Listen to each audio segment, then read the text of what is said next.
Hello, everyone. Welcome back to season 7 of the Erasing Shame podcast. My name is Victoria Chang, and I am your co host for Encouraging Christian Asian Mental Health. This episode is twofold. Number one, a brief introduction to Lament, specifically biblical lament, and putting out feelers for guests on that topic. Number two, updates on the season's topic and the plans that we have to expand what Christian Asian mental health looks like in collaboration with non-Christians as well, because they are also essential to erasing the stigma of mental health. And let's get started. So,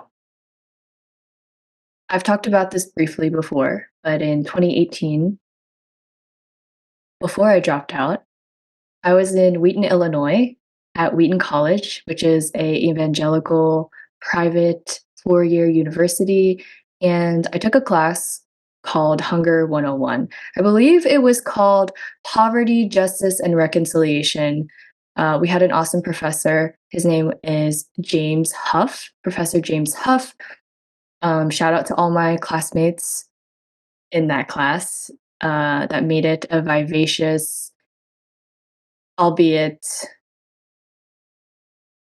eye-opening struggle to unlearn things and learn. In that class, we learned about topics like, well, not just topics, but world events, macro suffering, the Rwandan genocide, the Salvadorian Civil War. We also talked about micro suffering and what emotional, spiritual, and physical poverty looks like. And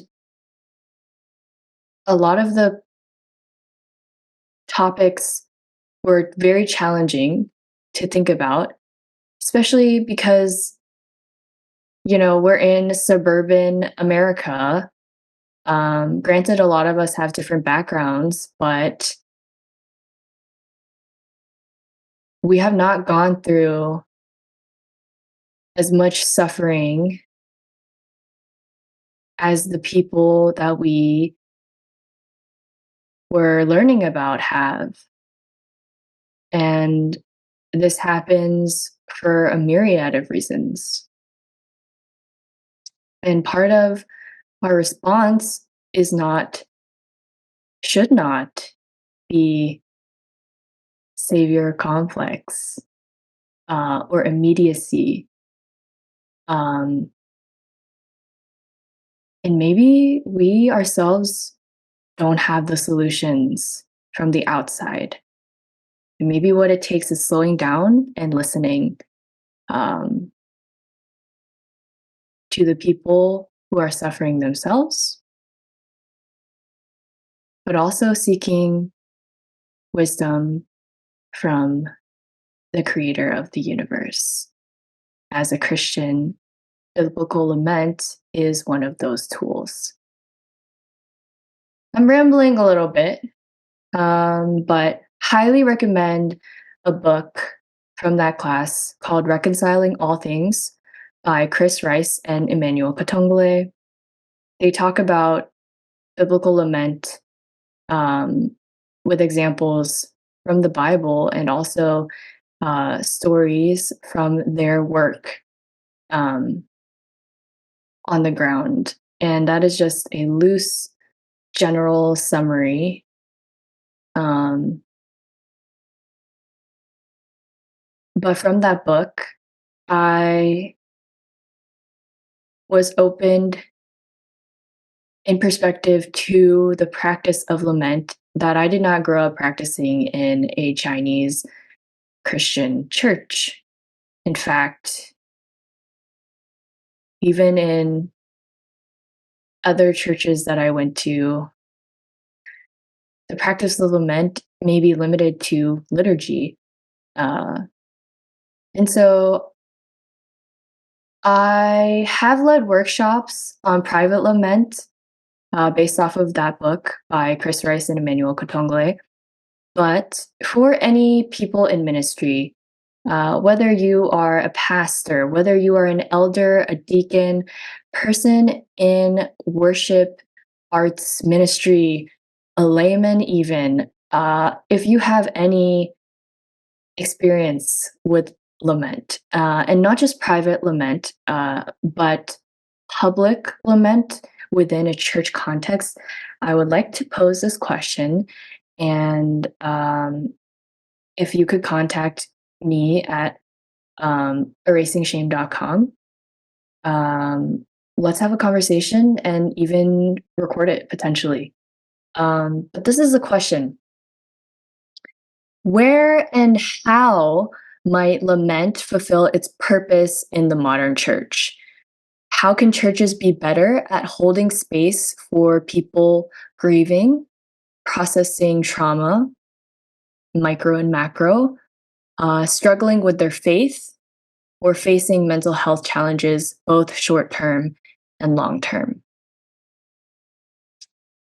There is so much suffering in the world today, and it's not necessarily comparable. And people have a lot of things to say. Um, so, as Christians, what is our first response? Do we stay silent? Absolutely not. Absenteeism is not our calling. However, we are told to model Jesus Christ. And it is very confusing, uh, especially for me as a younger person, to clear out the noise, the distractions, um, step off the platforms that I have, and really seek a way to to bear witness to suffering, whether it's fatal, mental illness, crises at the hands of uh, law enforcement, or uh, silent genocides in multiple countries, whether it's Sudan, the Congo, in Gaza. I said it. Um, if you want to argue about it, you can look up what constitutes a genocide in the United States, but in general, look at humanitarian law. I'm not here to argue. But I am here to say, like, there is a lot of suffering going on. And so, how do we bear witness and also deal with our own suffering without crumbling, without questioning God's authority? But we are able to come to Him very honestly. We see that in Jeremiah, we see that in Job, we see that in the Psalms. Um, I am rambling again, but this topic of lament is not something that I can really tackle myself. I have led workshops, like I said, in Atlanta, in Maryland, even in my own family. Thanks, Mom. But there's just so much to bear witness to, and God does see it all. And you may ask, where is God amidst the suffering, my own suffering or the world's suffering? And how do we respond, and what is our response? I've been avoiding this episode for a while because I am a recovering perfectionist, and I want to present things neatly as if I have things together and I know what to do, but I really don't. And so I'm asking for help, for different perspectives. Um, I know that the Black church has a lot more practice with biblical lament.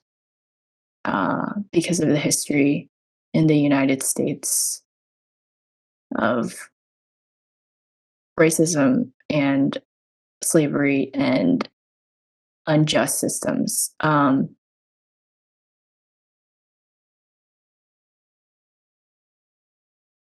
so I don't have much experience with the depth of lament, of great loss, of systemic oppression, losing your children, losing your home, being displaced, and so on. I just got more general as I spoke more.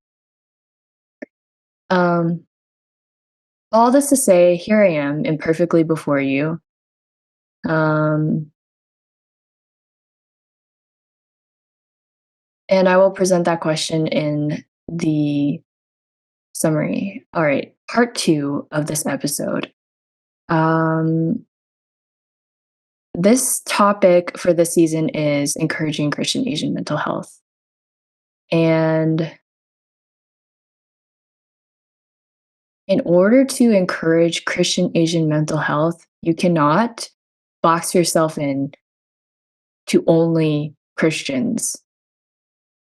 Non-Christians are professionals in their fields of mental health, and they also practice radical self-compassion and have very valuable, essential contributions to this conversation. And we cannot exclude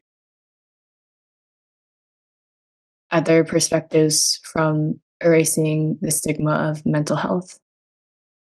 And so please look forward to more conversations with more people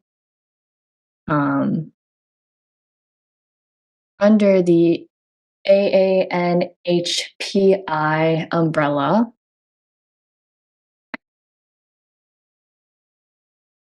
And I will close this episode here. It is very imperfect. It is very rambly. I don't want to label it as ADHD because although I'm very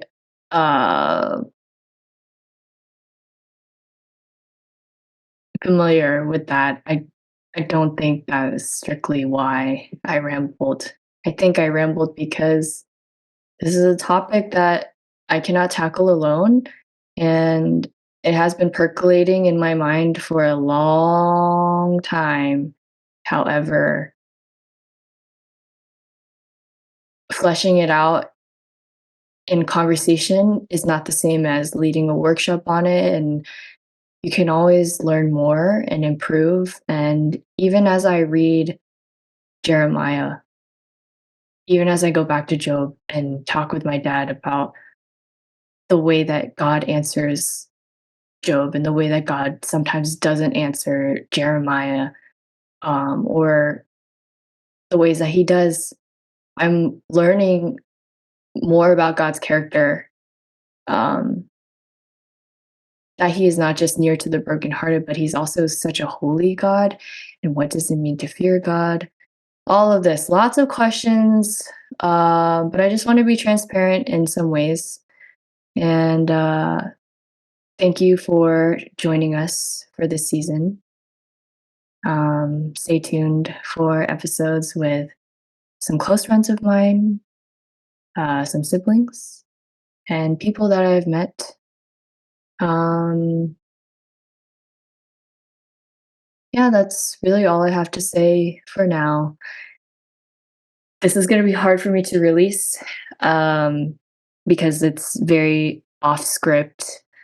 And I didn't actually touch on the definitions of lament, biblical lament, and what does that look like.